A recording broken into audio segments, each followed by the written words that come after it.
Bom, chegamos à nossa última reunião. Depois almoçamos, vamos embora. Eu queria dizer para vocês que eu saio daqui muitíssimo edificado, muitíssimo abençoado. Eu vi muita coisa de Jesus feita na vida de vocês aqui. E muita sabedoria do alto sendo expressada aqui nesse microfone por muitos de vocês. E vocês não podem imaginar a minha alegria com isso. Mas não, tem água ali, ó, vai molhar tudo. Aqui desse lado. Tá valente? Quem é que acha que o peixinho está valente? Diga amém. Tem que mandar um agradecimento especial pro Ivan, viu? Aqui nesse quadro dá para ver uma coisa que no telefone é uma gravurinha pequena assim, não dá para ver.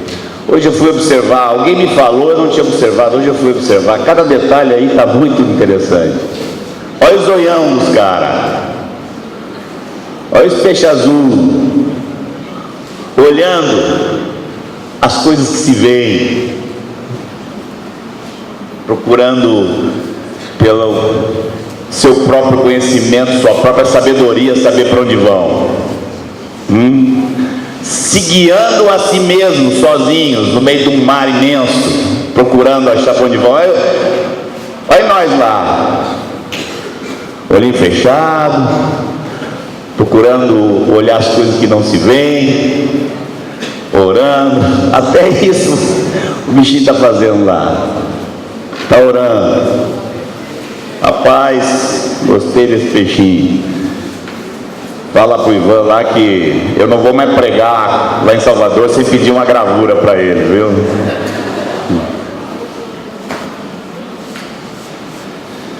Tem alguma coisa mais que esse peixinho podia olhar para ficar mais encorajado? Tivemos vendo aqui e para nadar assim como ele, temos que ter uma relação pessoal com Deus, com Jesus. Temos que estar olhando para Jesus para conhecê-lo. Vimos que temos que estar também encontrando com a maior frequência possível os outros peixes amarelos para ir conversando um com o outro. Eu gosto muito de ver a amizade que Deus produz entre vocês quando estão nesses retiros. Digo, amparem-se mutuamente. Os que estão mais firmes, se vem um que está vacilando, vai lá, agarra na mão, pega pelo cabelo. Tem um texto lá do Velho Testamento que diz que vai lá e arranca. Como é que é a história? O pastor que vai lá e arranca a ovelha, e arrancar a ovelha da boca do leão, sai com a orelha, não é um negocinho? Ou pega, tem esse negócio, sai com a orelha, não sei lá. Eu sei que mostra o espírito do pastor que vai lá, agarra, pega esse irmãozinho, essa irmãzinha que está assim atrapalhada, vai lá e diz: eu não vou perder você, vou te agarrar. Vai lá em casa, vamos comer uma pipoca e conversar.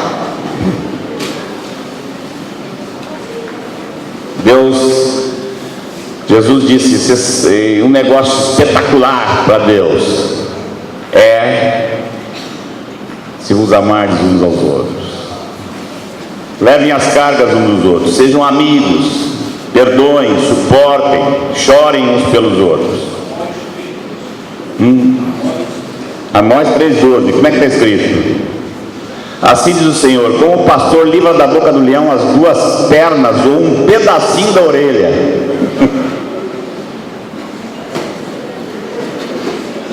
Só Deus. Só Deus. O que Deus escreveu aqui? Assim diz o Senhor: como o pastor livra da boca do leão as duas pernas ou um pedacinho da orelha, Assim serão livrados os filhos de Israel que habitam em Samaria. Esse Deus vai entender. Como é que vai ser para... Quantas eternidades vai precisar para entender esse Deus, hein?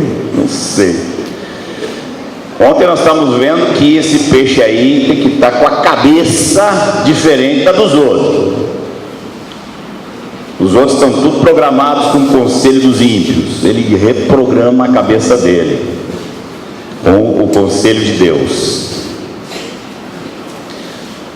Podemos, com o tempinho que ainda temos, dar mais uma animada no nosso peixinho. E eu acho que ele precisa saber, ser sempre lembrado, onde é que vai terminar essa briga toda. Ele precisa disso.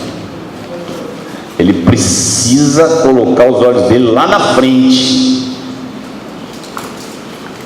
para não esmorecer.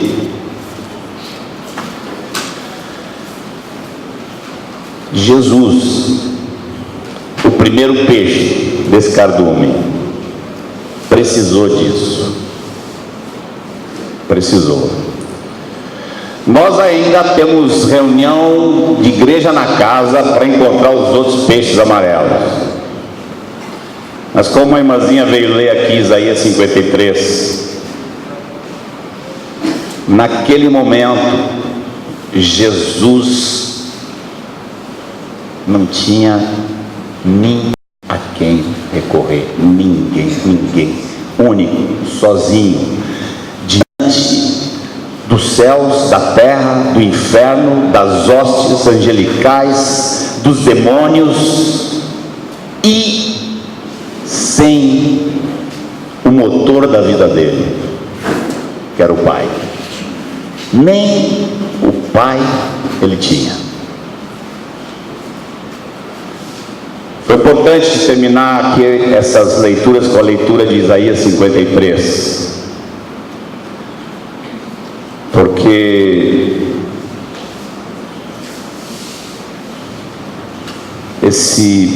essa situação de Jesus é uma das coisas que mais apela ao nosso coração. Vamos pensar um pouco antes daquela cruz. Jesus, na sua humanidade, sendo, como é que eu vou dizer, uma palavra que diga o que foi e que seja respeitosa, quase incoerente. A vida toda Jesus foi tentado para escapar da morte. A vida toda. O Pai permitiu que ele pensasse na morte a vida toda. O Pai do céu. Ele sabia que ele ia morrer pregado num madeiro. E Deus permitiu que a vida toda dele ele trabalhasse com madeira e prego. Cada prego que Jesus pregava numa madeira era uma lembrança para ele. Onde é que ele ia terminar?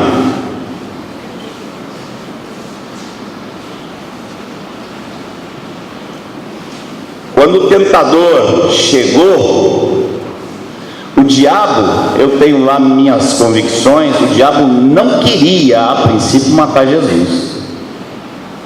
O que ele queria era que Jesus fizesse o que ele fez. A intenção dele era que Jesus renunciasse em algum momento à vontade do Pai. E a tentação no deserto foi assim. Ele apresenta todos os reinos desse mundo e disse: te dou tudo. Jesus não disse: isso não é teu. Jesus não disse, porque ele sabia que Deus tinha entregue o mundo a Satanás. Ele sabia. A proposta do diabo ali era mais ou menos assim: ó, é o seguinte, esse teu pai aí, eu virei as costas para ele há muito tempo, porque ele não é bom. Eu vou te mostrar que eu sou melhor que ele. Eu sei que ele te prometeu tudo. Só que para você ter tudo, você vai ter que sofrer, e muito. Comigo não é assim não. Comigo você não precisa sofrer. Rapidinho aqui, uma ajoelhadinha rápida, está só nós dois aqui, ninguém está vendo. Ajoelha aqui, é 1 segundo e eu te dou tudo. A proposta: vitória, glória, sem morte, sem cruz. Essa é a proposta sempre do diabo. Alcance o que você precisa sem renúncia. Essa é a proposta dele, e ele propôs isso para Jesus. E durante o resto da vida de Jesus, ele tentava isso. Tentava sempre levar Jesus a um momento de desistência.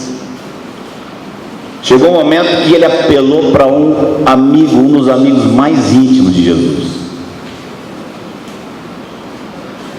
Depois de tanta glória, que o Messias chegou, e os discípulos entusiasmados, de uma hora para outra, Jesus muda a conversa. A conversa mudou num momento que assustou os discípulos. Jesus só falava de morte, morte, eu preciso morrer. Eles não entendiam. Devem ter conversado entre eles. Disse: olha, o mestre sabe quase tudo, mas agora ele se atrapalhou numa coisa aqui. Ele está falando em morrer, esse negócio não... E aí, como é que vão fazer? Acho que eles conversaram lá e elegeram o Pedro. Vai lá, Pedrão, você que é corajoso, vai lá e fala com ele lá. E Pedro vai lá, se aproxima de Jesus. Jesus, Senhor, mestre, tem um detalhe aí que o senhor precisa ser aconselhado agora. O Senhor morrer? O que Jesus viu na hora? Zé, Pedrão, meu amigo, tu nem sabe quem é que está te usando. Essa voz aí eu conheço. Por isso Jesus reagiu com Pedro, dizendo: arreda de mim, Satanás. Porque ele percebeu que era a mesma voz que estava ali, querendo que ele desistisse. E essa voz falou até o fim.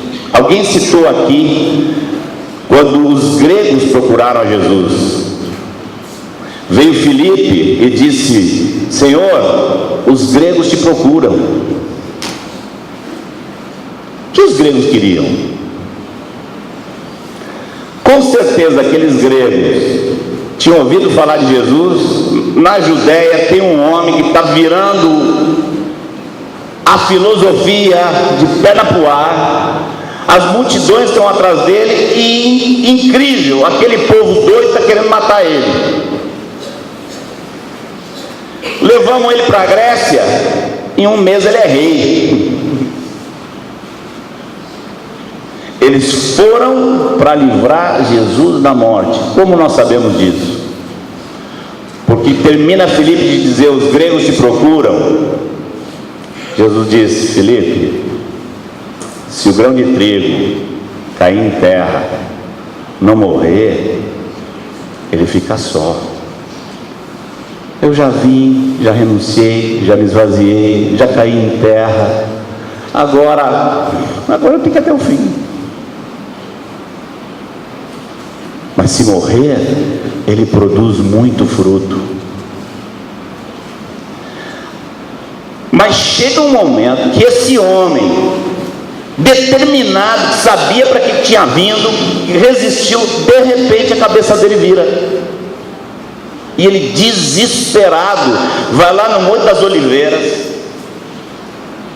Eu fico pensando como é que não arrebentou o coração de Jesus, porque para sair sangue pela pele, como é que estava a pressão arterial de Jesus? Não era 18 por 12, era 180 por 90, ou 2000 por 40, sei lá eu. Jesus estava em agonia. O homem mais decidido, mais valente, mais amoroso, mais definido, de repente entra em agonia. E chega para o pai e diz: pai, E eles tinham planejado tudo antes da fundação do mundo, porque Apocalipse diz que Jesus é o Cordeiro que havia sido morto antes da fundação do mundo. Antes de fundar o mundo, Deus viu o pecado e planejou tudo. E ele tinha planejado tudo com Deus. Agora chega para o pai e diz: agora pai, agora está difícil, complicou. Arruma aí um plano B, não tem uma saída? Será que não dá? E pela primeira vez na história da existência do Verbo, ele não recebe resposta. Silêncio. Sai, volta, pede segunda vez, pede terceira vez. O que estava acontecendo, gente? Por que Jesus ficou tão apavorado? Alguém poderia se perguntar, na história da igreja, quantos morreram glorificando a Deus, felizes que estavam morrendo? Como é que o nosso herói vacila, se muitos seguidores dele nunca vacilaram? Como é que o nosso herói dá uma vacilada dessa? Os pregos não eram nada para Jesus. A coroa, os espinhos, as chicotadas, nada daquilo e preocupava Jesus. Jesus sabia que naquela cruz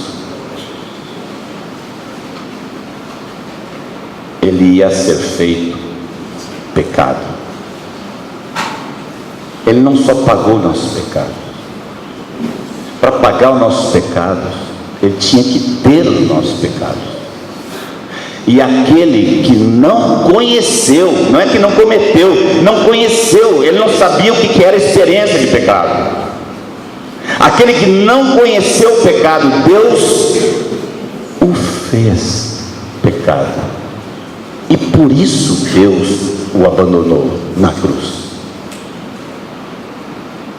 Deus o abandonou porque ele foi feito pecado e Deus não suporta pecado. E Jesus recebeu nele mesmo toda a nossa maldade, nosso egoísmo, nossa perversão, todas as nossas nojeiras. Recebeu nele. Era isso que o apavorava. Então que peixão, hein? Que peixão para chegar nesse ponto. Tinha algum segredo para Jesus poder vencer até mesmo essa agonia? Tinha algum segredo? Tinha.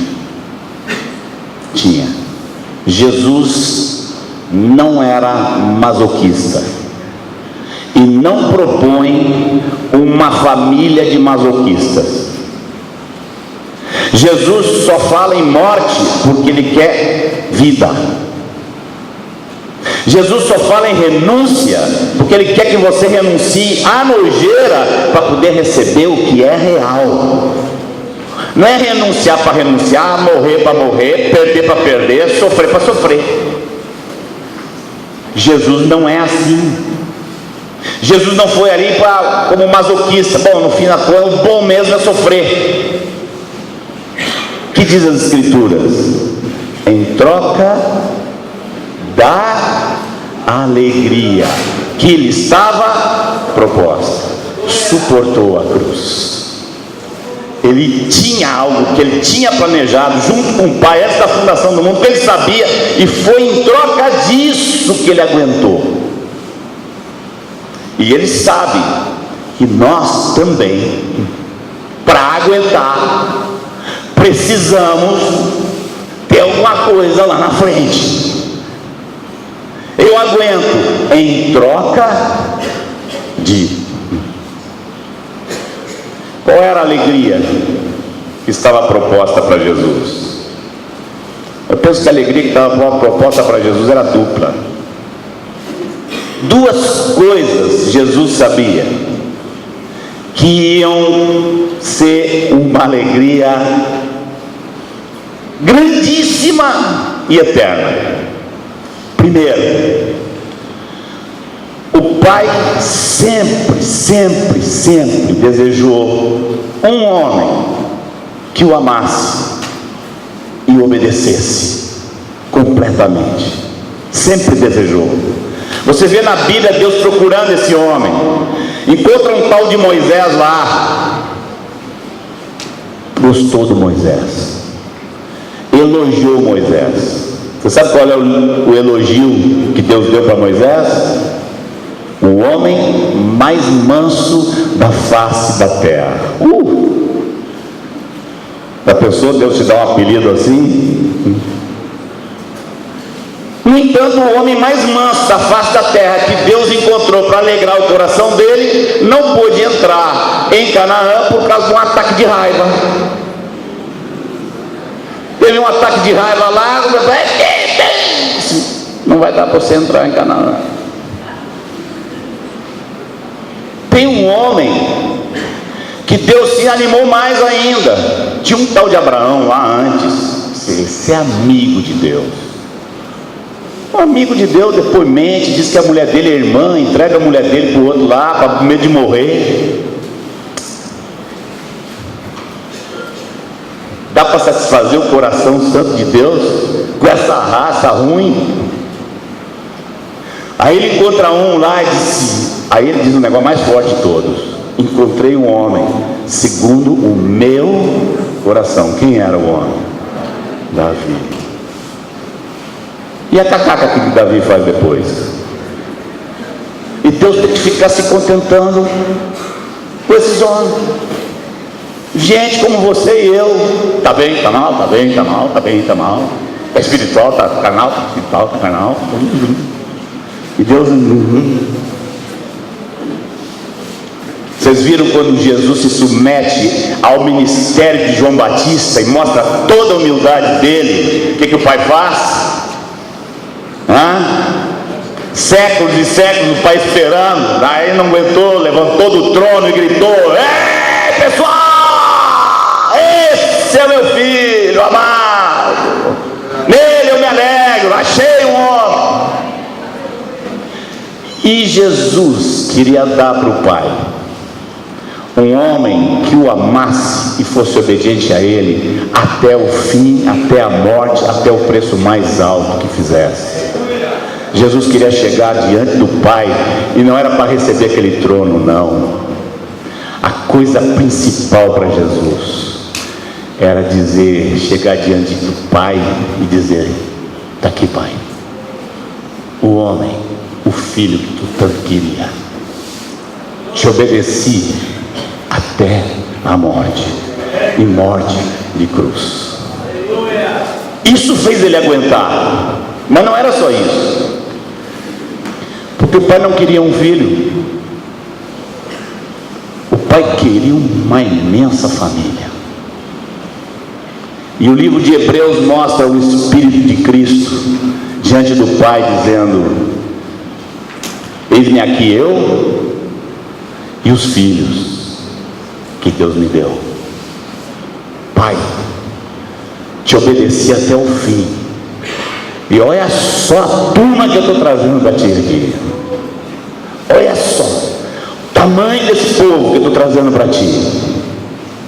A irmãzinha que leu Isaías 53 parou na véspera desse acontecimento. O versículo seguinte diz: o meu servo, o justo, ele verá o fruto do penoso trabalho de sua alma e ficará satisfeito. E Jesus não enfrentou aquilo tudo como masoquista. Ele tinha uma alegria que lhe estava proposta. Tem uma alegria proposta para nós, para nos ajudar a enfrentar qualquer coisa, qualquer cruz. Tem uma alegria proposta. Irmãos, eu não sigo minha carreira esquecendo disso aí, não. Aliás, eu acho que é a coisa que eu mais lembro. na minha carreira, quando eu pego daqui, pego lá na frente, eu peguei direitinho aquilo que eu... Tem uma promessa para mim lá na frente. E quantas dessas promessas nós temos nas Escrituras? Então, antes de encerrar nosso retiro, vamos ler um pouquinho, 2 ou 3 trechos das Escrituras. As promessas são tantas, há uma quantidade imensa de promessas. Eu lembrei aqui de uns 3 textos. Depois, se os companheiros aí, vocês mesmos quiserem ler alguma coisa a mais. Um irmão lá no começo do nosso retiro pediu um cântico e disse assim: não, acho que vai ter a hora, eu acho que nós temos que cantar. Ó Pai, eu queria tanto, tanto ver.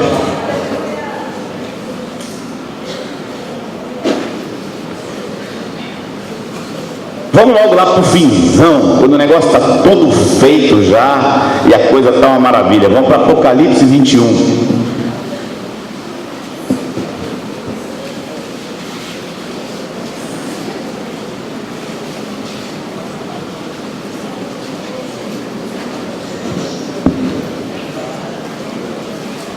Aqui já passou a vinda do Senhor, já passou todo o tempo aqui da manifestação do anticristo, já passou o milênio, depois da manifestação do homem da iniquidade, quando Jesus vem, derrota ele com o sopro de sua boca.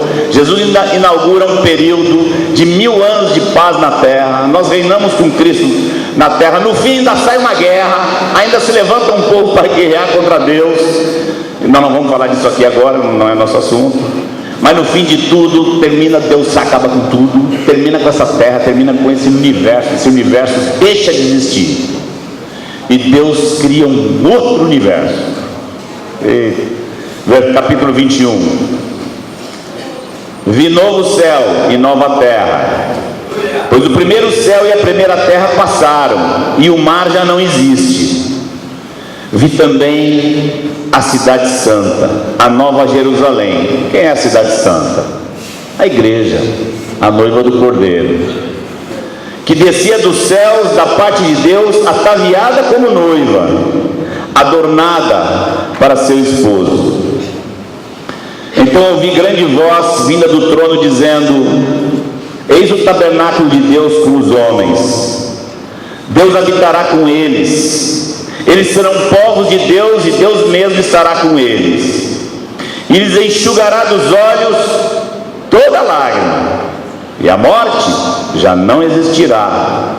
Já não haverá luto, nem pranto, nem dor, porque as primeiras coisas passaram.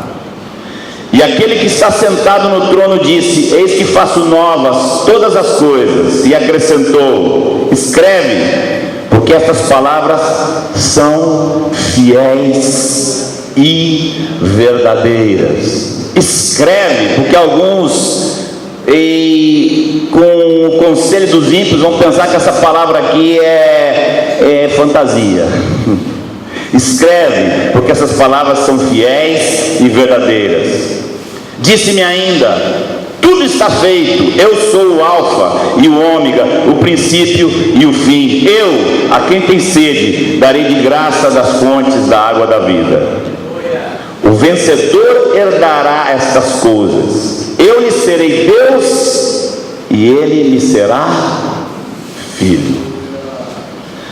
Quanto, porém, aos covardes, aos incrédulos, aos abomináveis, aos assassinos, aos impuros, aos feiticeiros, aos idólatras e a todos os mentirosos, a parte que lhes cabe será no lago que arde com fogo e enxofre, a saber, a segunda morte. Peixinhos queridos, nadem com essas coisas em mente. Não esqueçam disso. Esse negócio dá uma força na barbatana. Você está assim, você lembra, peraí, tem um lago de fogo e...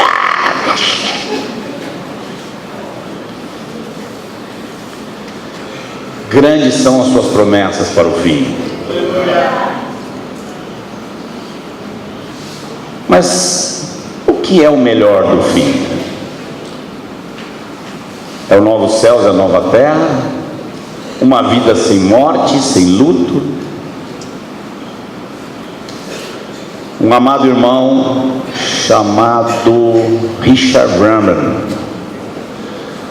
era um búlgaro ateu na época do comunismo, na época da Guerra Fria, ateu completamente.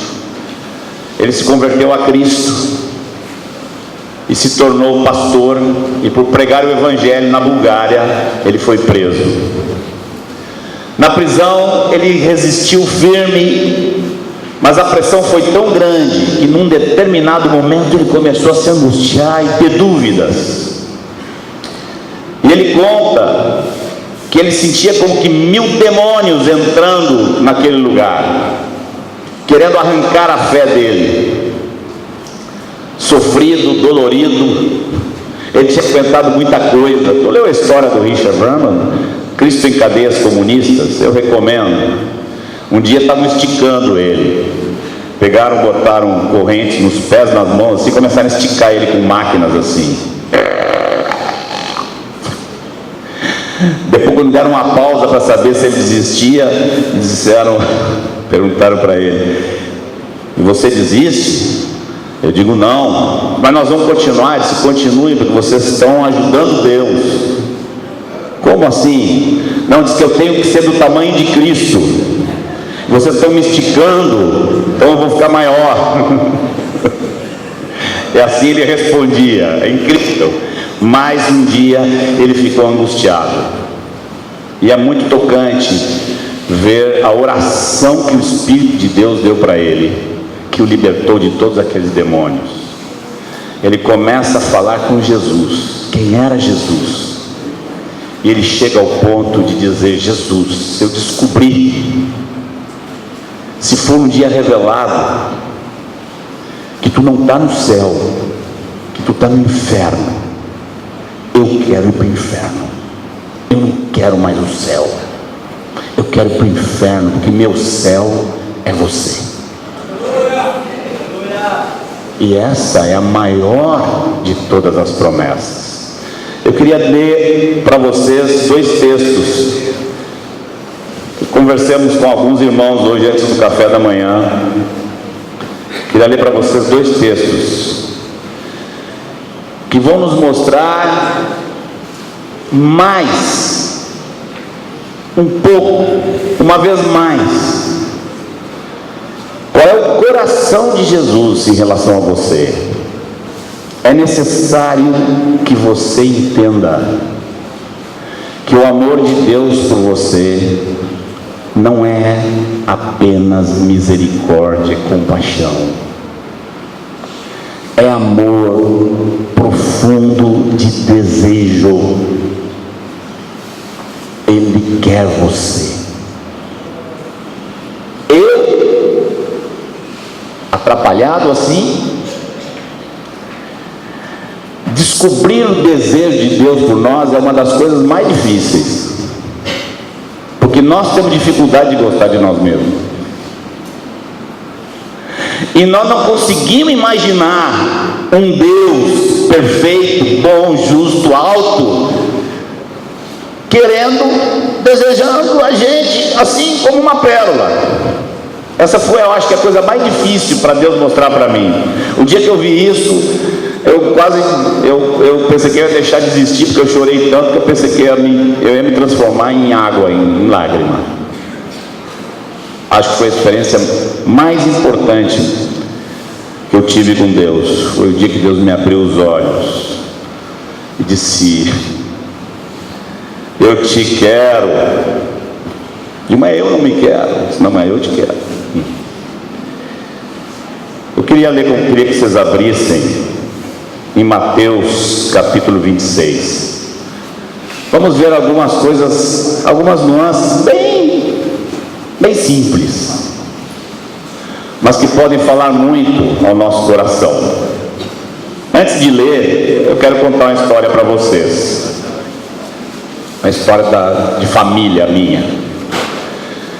Há anos atrás, estando no Rio de Janeiro, durante meu aniversário, os irmãos no Rio E souberam que eu estava de aniversário e quiseram comemorar e me deram um presente muito especial. Eles me deram lá um negócio de uma bebida que eu sei que é tão cara que eu não tive coragem nem de perguntar o preço. Aquela bebida, só a garrafa dela, eu acho que era mais cara do que qualquer vinho que eu tomei na minha vida. É um negócio assim. E eu disse, rapaz, como é? Aí eu fiquei até impressionado com os irmãos. Eu vi o carinho dos irmãos me dando aquilo.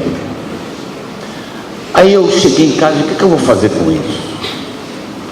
Aí chamei Caleb Costa.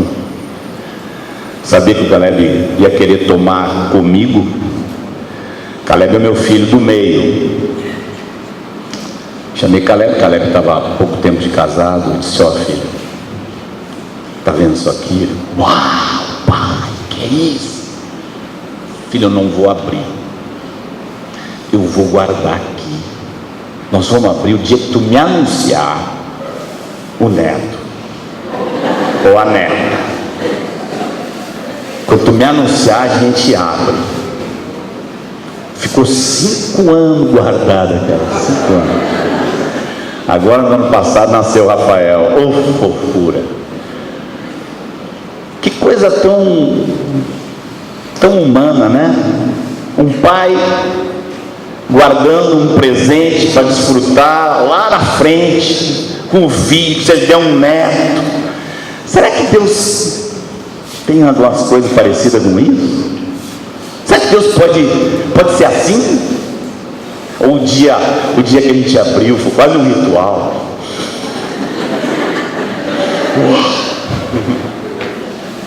Quase um ritual. Será que Jesus pode ser assim? Conosco. Será que Jesus podia ser assim com uma cambada de bobo que tinha acabado de abandonar ele, largar ele para trás, negar ele? Vamos ler Mateus 26, do versículo 26 em diante. Nós vemos a ceia, era a última ceia do Senhor. Tomou o cálice do vinho, deu graças e deu aos discípulos. Versículo 28, porque isso é meu sangue, o sangue da nova aliança, derramado em favor de muitos para a remissão de pecados. E agora olha Jesus fazendo uma promessa. E digo-vos que desta hora em diante não beberei deste fruto da videira. Vocês vão beber aqui, vocês vão beber para lembrar de mim. Eu vou ficar olhando vocês lá de cima, querendo entrar na festa, mas eu não vou beber. Promessa que eu faço aqui para vocês. Eu não vou beber do fruto da videira até aquele dia em que hei de beber novo convosco no reino do meu Pai. Olha a expectativa de Jesus por esse dia. A mesma expectativa, muito maior que a minha expectativa por um neto que me faz fazer aquela promessa. Jesus, com toda a sua humanidade e simplicidade, dizendo, se vocês soubessem como eu quero vocês. Vou tentar explicar mais uma vez. Lembra da oração dele em João 17? Antes deles o traírem, e ele sabia, ele tinha dito, ferirão o pastor e as ovelhas serão dispersas. Ele sabia da traição que estava para vir, e mesmo assim ele ora em João 7:17 e diz, Pai, aonde eu estou, eu queria que eles estivessem comigo. Eu queria eles comigo, Pai. Então eu não te peço que tire eles do mundo, mas preserva eles do mal, porque eu quero eles naquele dia comigo. Que tal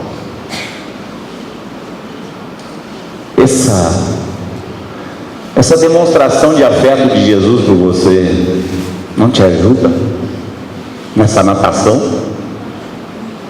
Você não quer participar dessa festa aqui? Você não quer tomar esse vinho com ele?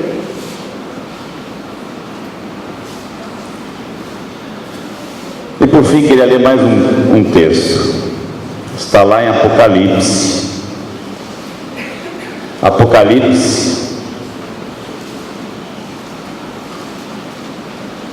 No capítulo 2 de Apocalipse tem cartas a 7 igrejas, cartas específicas de Jesus para cada uma daquelas igrejas. Cada carta tem seus elogios, suas correções e suas promessas. Todas as cartas terminam com: ao vencedor dar-lhe-ei, ao vencedor dar-lhe-ei. Mas gostaria de encerrar minha participação nesse retiro aqui, lendo para vocês, de todas as promessas, a que mais me atrai, a que mais me cativa. Essa promessa eu não posso perder. Está no versículo 17 do capítulo 2. Quem tem ouvidos, ouça o que o Espírito diz às igrejas. Ao vencedor dar-lhe-ei o quê? O maná escondido. Quem é nosso maná? Quem é nosso maná? Quem é o pão vivo que desceu do céu?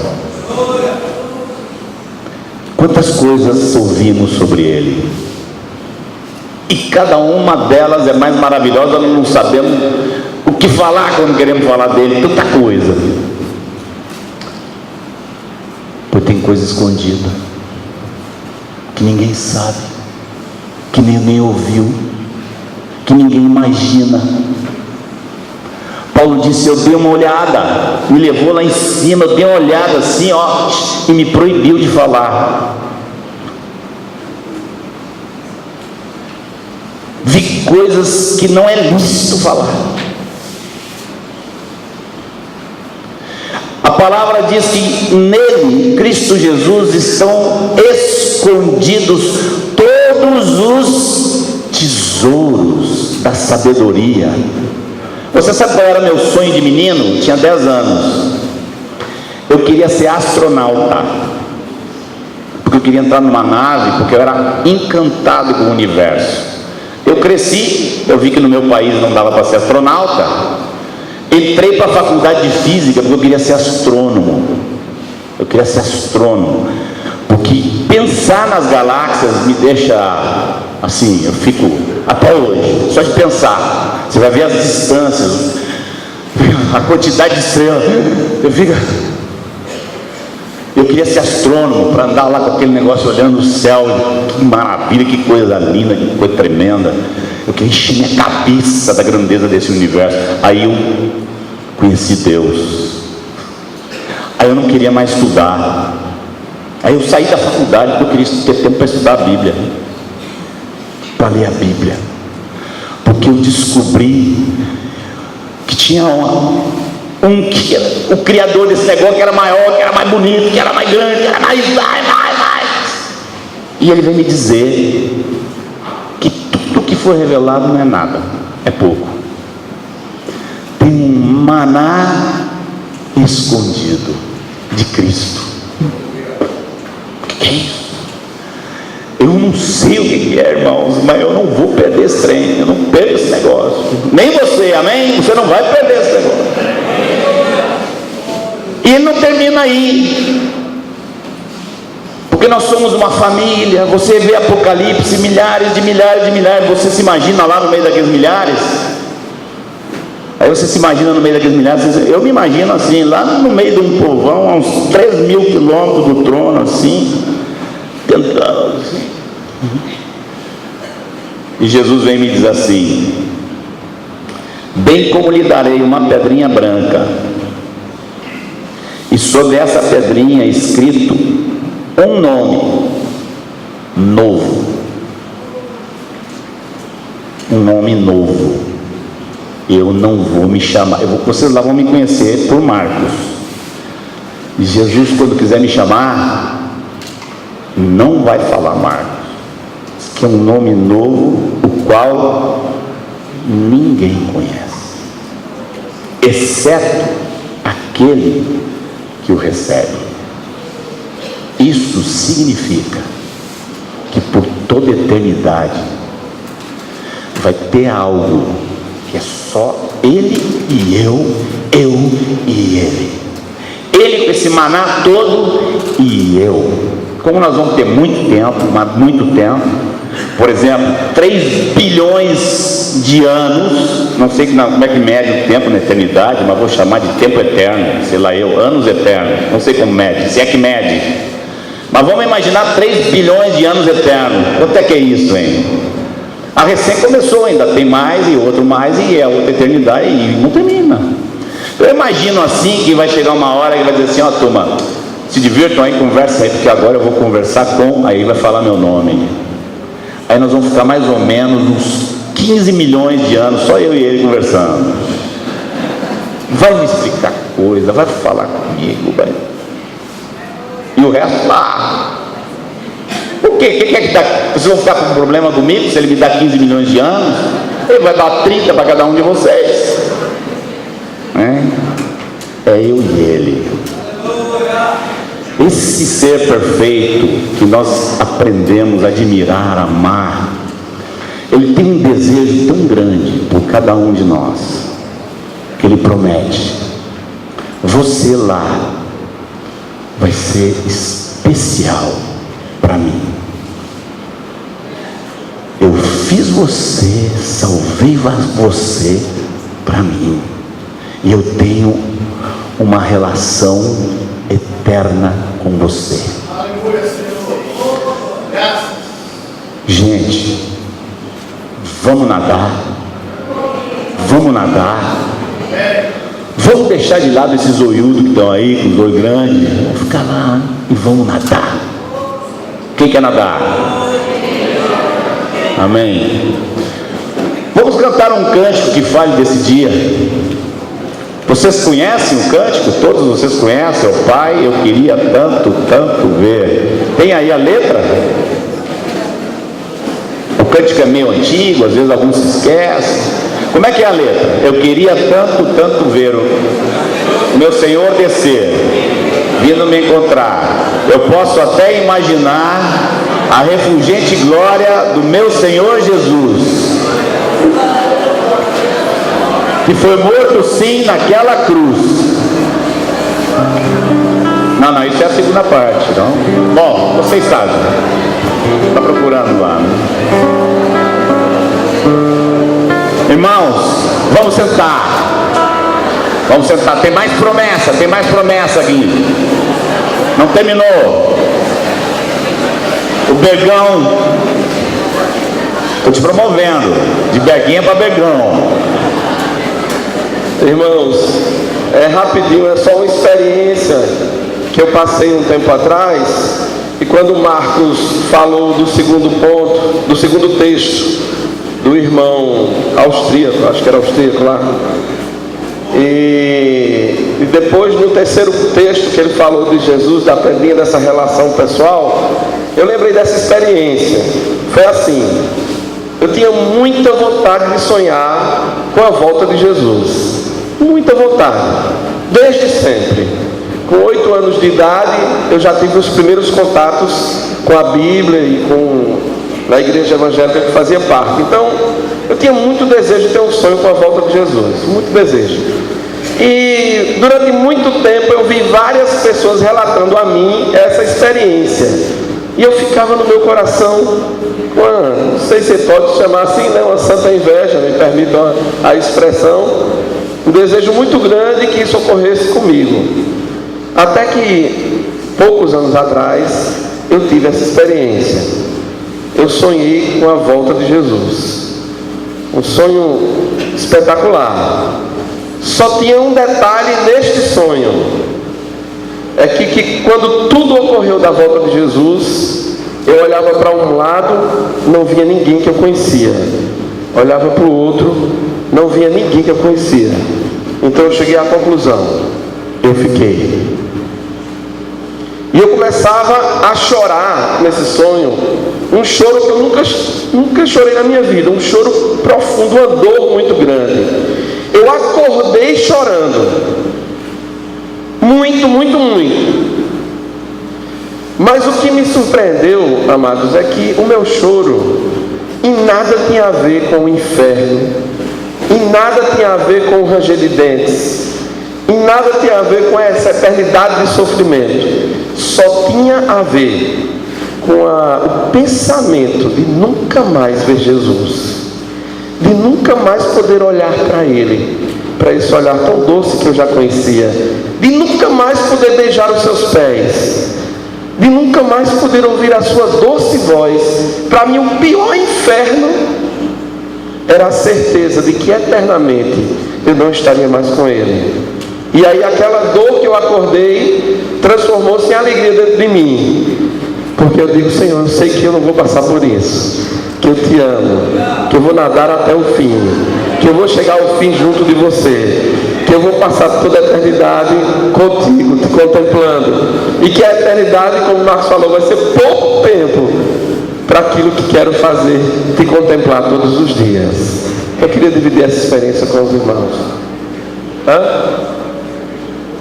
Sim, depois eu tive, isso foi tão forte para mim, que isso mudou algumas coisas dentro de mim. Então, nesse processo de nadar, que envolve a santificação, eu conhecia tudo que eu deveria fazer para ser santo: a luta, o olhar puro, desviar o olhar. E eu percebi que o motivo pelo qual agora eu procurava ser santo e imitar Jesus não era mais para ser aprovado, ou para ser modelo ou testemunho para alguém. É porque eu pensava assim: não vale a pena trocar toda essa comunhão com meu Jesus, todo esse relacionamento, por um segundo de um prazer temporário pecaminoso. Então, a motivação de buscar nadar mudou a partir do momento que eu consegui focar em Cristo. Então, eu queria dividir essa experiência com os irmãos. Amém?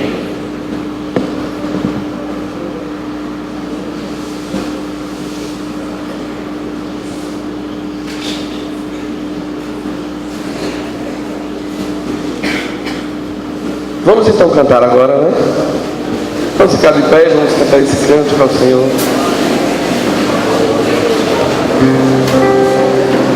Aleluia.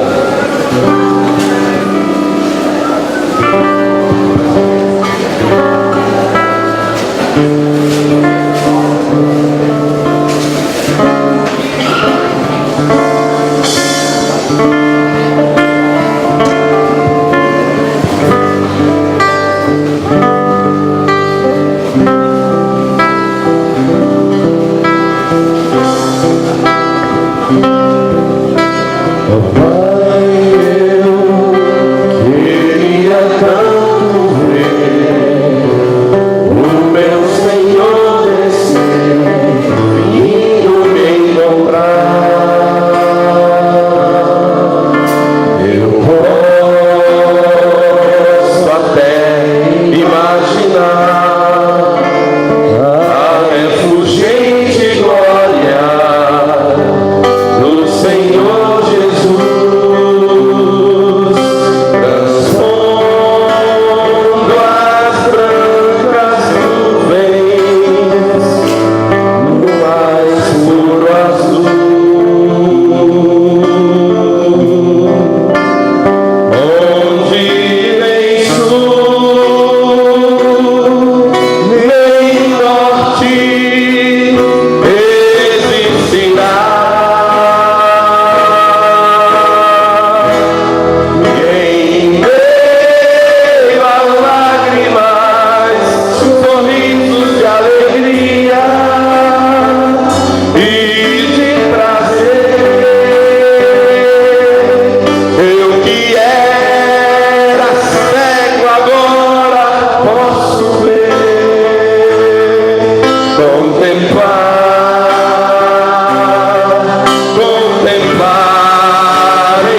Falou?